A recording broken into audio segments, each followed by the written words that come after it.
O Evangelho de Jesus segundo escreveu João, capítulo 14, versículos de 1 a 3.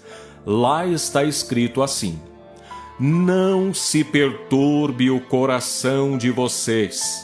Creiam em Deus, creiam também em mim. Na casa de meu pai há muitos aposentos. Se não fosse assim, eu lhes teria dito: Vou preparar-lhes lugar. E se eu for e lhes preparar lugar, voltarei e os levarei para mim, para que vocês estejam onde eu estiver.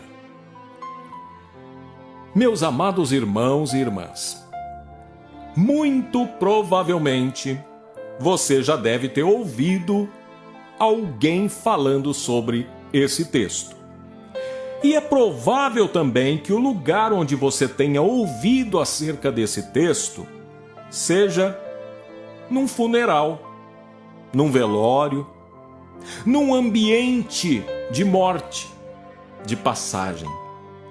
Porque esse texto ele é muito oportuno para se pregar num funeral, num enterro, num velório. Porque esse texto ele traz nas entrelinhas uma promessa que serve, no mínimo, para nos lembrar que a vida não termina aqui. Ela tem sequência. Ela tem uma outra fase. Fase esta eterna, que não tem fim. E quando terminar o tempo que nós temos aqui, nós precisamos saber para onde vamos. Jesus, estando diante dos seus discípulos, nos últimos momentos em que ele esteve com eles, porque momentos depois daquilo que Jesus disse, momentos depois dessas palavras, Jesus já começa a sua preparação para o martírio. Jesus sabe que a sua hora é chegada. E então, Jesus ele está fazendo uma espécie de recomendação testamentária. Jesus está dizendo àqueles que o seguiram que eles não precisam se preocupar com as coisas que iriam acontecer. Jesus está dizendo que eles não precisavam se perturbar ou deixar o seu coração perturbado. O que eles precisavam é crer. É o que Jesus afirma categoricamente: creiam em Deus, creiam também em mim. E aí Jesus lança a promessa: na casa de meu pai há muitos aposentos. Muito provavelmente, Jesus está se referindo ao lugar aonde está Deus, porque ele está chamando de casa de Deus. Né? Ele diz que há muitos aposentos. E ele fala isso de uma forma tão veemente, tão categórica, que ele já tira dos discípulos a oportunidade de que eles levantem qualquer argumento contrário. Jesus está dizendo: na casa de meu pai há muitos aposentos. E se não fosse assim, eu lhes teria dito. É como se Jesus dissesse: gente, acreditem, na casa de meu pai há lugar para todos vocês.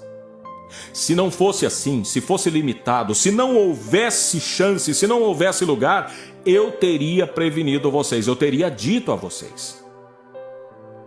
E aí Jesus diz: eu vou, e eu vou lhes preparar lugar. Ele está dizendo que vai à frente. E ele diz mais: se eu for e lhes preparar lugar, voltarei e os levarei para mim.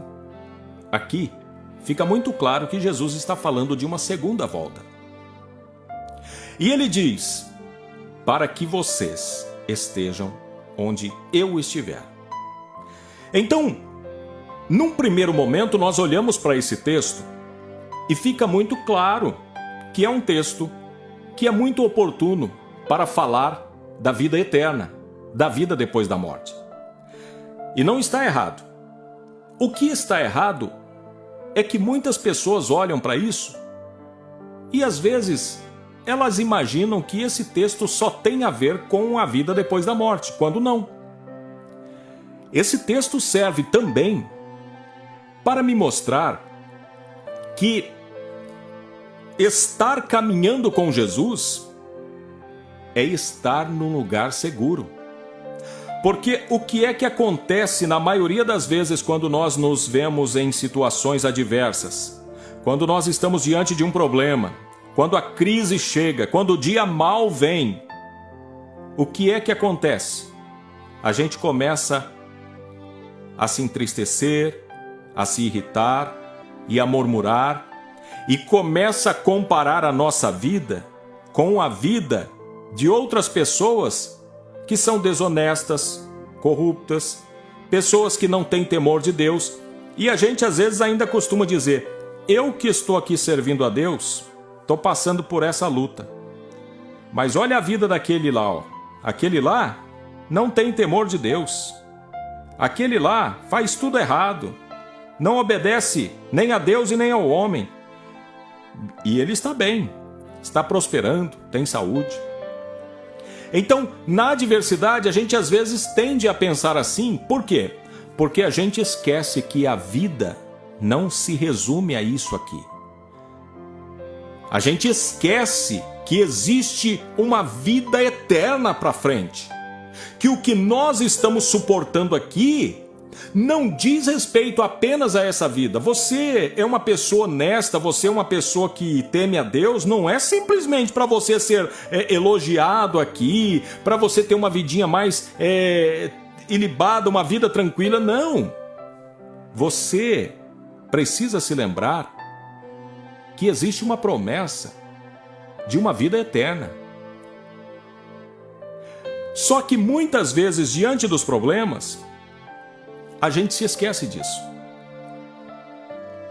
E o apóstolo Paulo um dia disse que se o que nós esperamos em Cristo Jesus se resume a esta vida, somos os mais infelizes de todos os homens.